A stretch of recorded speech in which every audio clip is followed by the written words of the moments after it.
The fifth and final batch of court documents related to Jeffrey Epstein and Ghislaine Maxwell is out, and it contains more shocking allegations against prominent figures. We have what you need to know about this last release and where we go from here.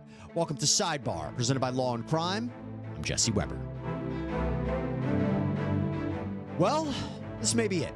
The final batch of court documents have been released, over 215 documents.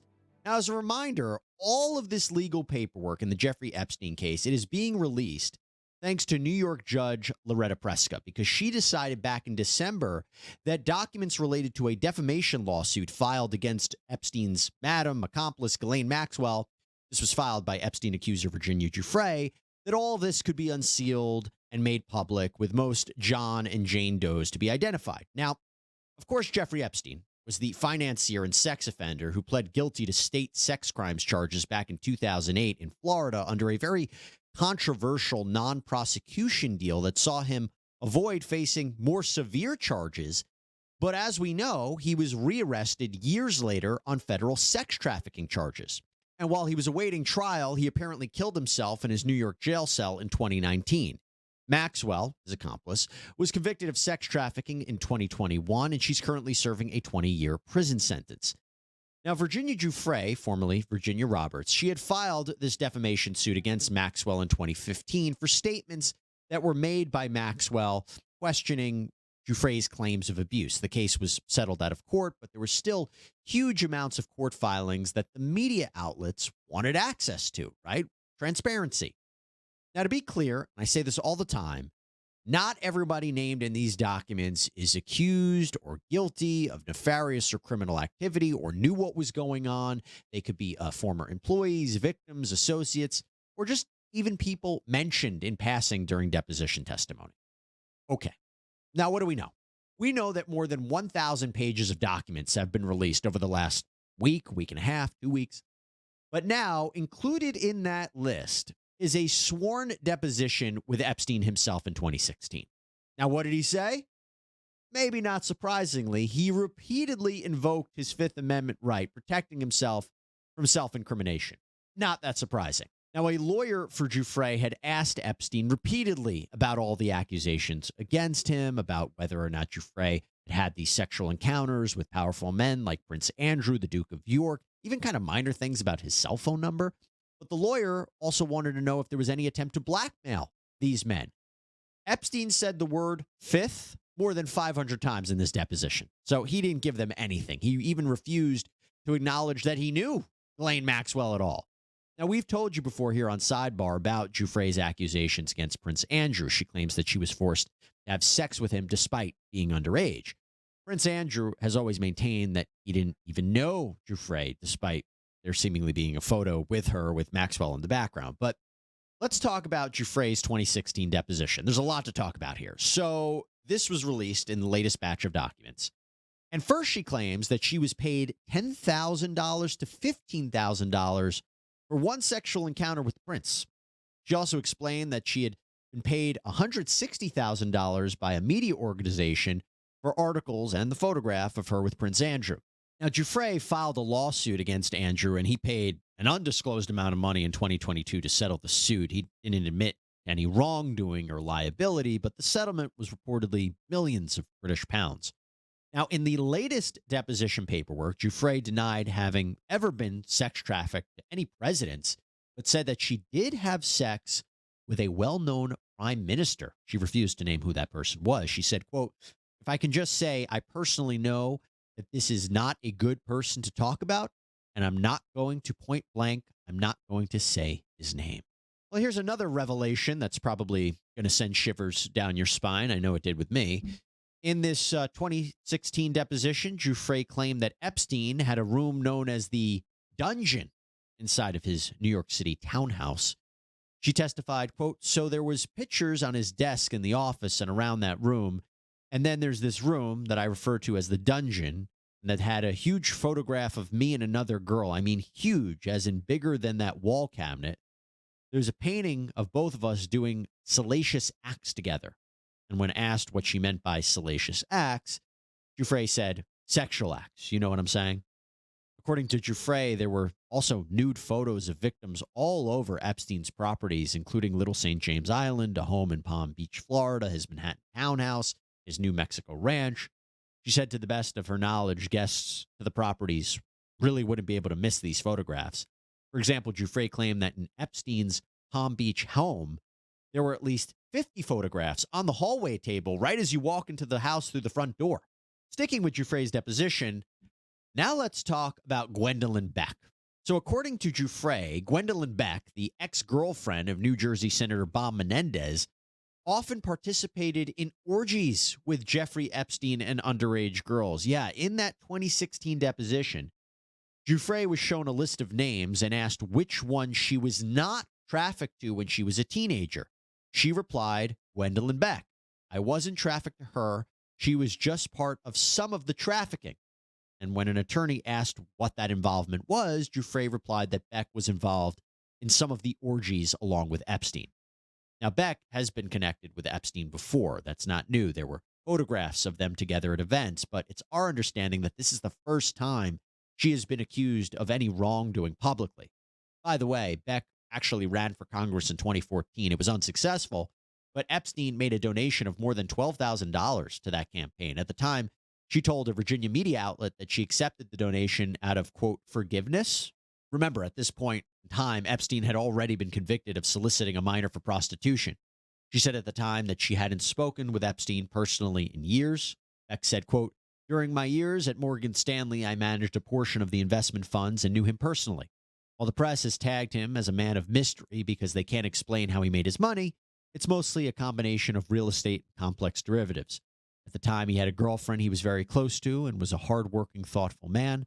I think he went off the deep when she left and got involved in very bad behaviors, which he sought therapy for and paid his time in jail. Now, at the time of this recording, I will tell you that Beck has not commented yet on these latest allegations.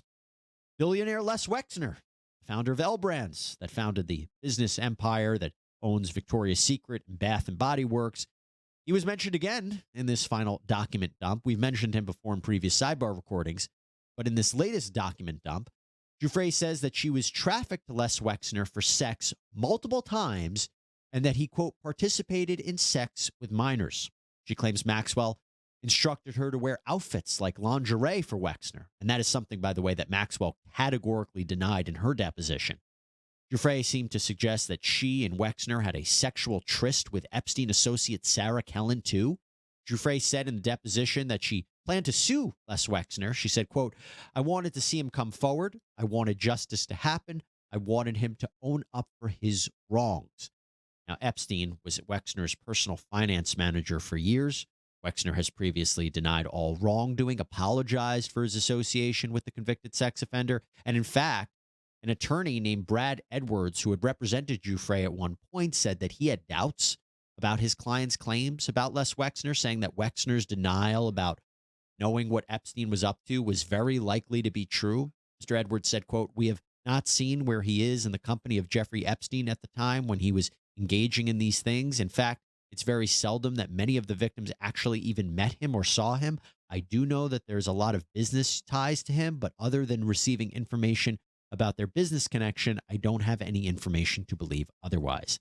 And by the way, Les Wexner has never been criminally charged in connection to these allegations. And speaking of allegations, there are new accusations against French model scout Jean-Luc Brunel as well. He has long been accused of acting as a pimp for Epstein, procuring young girls for him to sexually assault. Brunel was kicked out of a modeling agency in the 90s following a report of decades-long abuse against young women and girls, but Epstein and Brunel apparently started a new agency, and when Epstein died in 2019, French authorities opened an inquiry against Brunel, tried to flee the country, but he was arrested at the airport. The documents allege that he would offer girls from poor countries modeling jobs, but instead would traffic and abuse them. Brunel, though, was found dead in a prison cell in Paris. He was awaiting trial on charges of rape. Now, according to the documents, Epstein forced Jane Doe number 3 to observe him, Brunel, and Maxwell engage in illegal sexual acts with dozens of underage girls. Epstein also forced Jane Doe 3 to have sex with Brunel on numerous occasions. Now, we knew all that, but in the latest round of documents, there was a message that was recovered. And it was apparently a message left for Epstein by an employee of his, someone who had worked for him. And it read that Jean-Luc Brunel, quote, has a teacher for you to teach how to speak Russian. She is 2 times 8 years old, not blonde. Lessons are free, and you could have your first today if you call. Yikes. Authorities, by the way, found this back when they were investigating Epstein in the early 2000s before he pled guilty to those charges out in Florida. Giuffre, by the way, also talked about Bill Clinton in this latest round. Virginia Giuffre claimed that former President Bill Clinton, who we already had reported was an associate of Epstein, had a connection to him at one point in time. He's never been formally accused of any wrongdoing or crimes. But Giuffre says that he had to have been a witness to what was going on, namely the abuse of all of these minor females. She was asked in a deposition, is Bill Clinton a witness to the sexual abuse of minors? Giuffre replied, yes, he would be a witness because he knew what my purpose there was for Jeffrey, and he visited Jeffrey's island. Now, to note, there has been doubt cast on whether Clinton ever was on that island, and there's no definitive proof he was there. There's clear evidence that he was on the plane at one point. Now, moving on to these kind of big claims from Giuffre, she also claims in the 2016 deposition that she and another female performed sex acts on not only Jeffrey Epstein, but prominent attorney Alan Dershowitz inside of a limo. Quote, Jeffrey instigated it. The men pulled out the wording for this is just anatomy. They pulled out their anatomy, their genitals, and we were told to perform oral sex on them. You know, I don't know the exact terms that they used during that time, but Jeffrey insinuated it and Alan agreed to it, so yes. And as we have previously reported, Giuffre and Dershowitz had sued each other at one point. Giuffre had dropped her case against him, saying she might have had a case of mistaken identity about being trafficked to Alan Dershowitz. And by the way, Alan Dershowitz has adamantly denied all wrongdoing, even calling for the release of all of these documents. There's another interesting tidbit regarding Ghislaine Maxwell being deposed. So during a deposition in this lawsuit, an attorney asked Maxwell if she had approached an underage Virginia Giuffre at former President Donald Trump's home in Palm Beach County, Florida.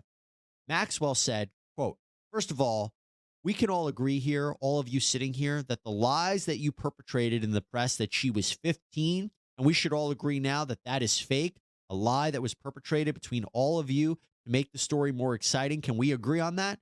The lawyer replied, that is not my question. Maxwell replied, can we agree she was not the age she said? You put that in the press. That is obviously, manifestly, absolutely, totally a lie. Then you got to get this. Apparently, Maxwell got upset because the lawyer says, quote, I am going to put on the record Miss Maxwell very inappropriately and very harshly pounded our law firm table in an inappropriate manner. I ask she take a deep breath and calm down. I know this is a difficult position, but physical assault or threats is not appropriate. So no pounding, no stomping. No, that's not appropriate. And Maxwell responded, can we be clear? I didn't threaten anybody. Well, finally, I'm going to leave you with this. We talked a lot about Epstein accuser Sarah Ransom and her allegations about recorded sex tapes and kind of doubts on her credibility. But there was one other disturbing thing that she claimed. So in a 2016 deposition, Ransom explained how she once found herself on Epstein's plane with the financier and 2 other females. She said, quote, the rest of the passengers in the, I think it's towards the front of the plane where all the seats are, we all the guests fell asleep. I pretended to be asleep. Jeffrey was in his bed on the plane having open sex with Nadia for everyone else to see on display. Now, that could be Nadia Marcinkova, we've talked about before, being a Jeffrey Epstein associate. So as of right now, that seems to be all of the documents at play. There is a question about whether or not the identities of at least 2 other Jane Does may be revealed. The court is going to assess that. But these are the documents. These are the revelations. Now, it's not the Jeffrey Epstein list, as we all talked about, the list of everybody that committed a crime, but it definitely sheds some new light for people, especially if you haven't been following the Jeffrey Epstein saga. And at the very least, it kind of crystallizes a little bit more the players and the allegations for you. But remember, that's what this is. Allegations, documents, material, testimony in the middle of a civil lawsuit. So let's always be clear and put this all into context about what this means. But we will continue, of course, to follow more of the Giuffre Epstein saga should it progress. That is all we have for you here on Sidebar, everybody. Thank you so much for joining us. Please subscribe on Apple Podcasts, Spotify, YouTube, wherever you get your podcasts. I'm Jesse Weber. Speak to you next time.